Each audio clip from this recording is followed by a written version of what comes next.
ഇനി വിവാദമായിരിക്കുന്ന മറ്റൊരു കാര്യം കൂടി നമുക്ക് ചർച്ച ചെയ്യണം. അഹ്ലു കിതാബിനെ കല്യാണം കഴിക്കാമെന്നും പറഞ്ഞിട്ട് നമ്മൾ ഈ കാണുന്ന ക്രിസ്ത്യാനികളെയും ജൂത സ്ത്രീകളെയും ഒക്കെ കല്യാണം കഴിക്കാൻ പറ്റുമെന്ന്. അഹ്ലു കിതാബിനെ കല്യാണം കഴിക്കുന്നതിനെ കുറിച്ച് ഖുർആൻ പറയുന്നുണ്ട്. സൂറത്ത് മാഇദയുടെ 5-ാമത്തെ വചനം വിസ്തരിക്കുന്നില്ല ഞാൻ. അഹ്ലു കിതാബിനെ കല്യാണം കഴിക്കാൻ പറ്റും.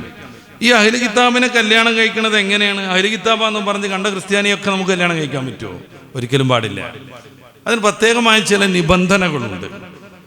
ഇന്ന് ജൂതമതത്തിൽ നിൽക്കുന്ന ആ കുടുംബം, അവരുടെ ആദ്യത്തെ പിതാവ്, ജൂതമതത്തിലേക്ക് വന്ന ആദ്യത്തെ പിതാവ്, ആ മതം പിന്നീട് പലവിധ കൂടിച്ചേർക്കലുകളും പലവിധ വെട്ടിത്തിരുത്തലുകളും മുഖേന മൂസാ നബി അലൈഹി സ്വലാത്തു വസ്സലാം പ്രചരിപ്പിച്ച ഇസ്ലാം അല്ലാതായതിൻ്റെ മുന്നേ ആ മതത്തിലേക്ക് പ്രവേശിക്കണം എന്നാണ്.